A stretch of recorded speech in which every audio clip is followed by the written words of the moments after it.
2h30 d'entretien. Donald Trump et Vladimir Poutine se sont longuement parlé au téléphone après les multiples propositions de cessez-le-feu avec l'Ukraine. Bonsoir Antoine Bienvaux. Bonsoir Pierre, bonsoir à tous. Alors qu'est-ce qui ressort de ce coup de fil ? Eh bien l'information principale, c'est que les deux dirigeants ont convenu d'un cessez-le-feu limité de 30 jours sur l'énergie et les infrastructures en Ukraine.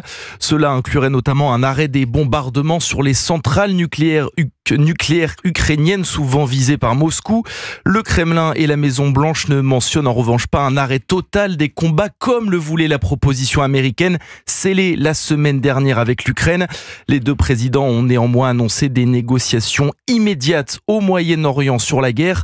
Cela pourrait notamment se passer en Arabie Saoudite qui s'est positionnée comme hôte principale des pourparlers depuis quelques semaines.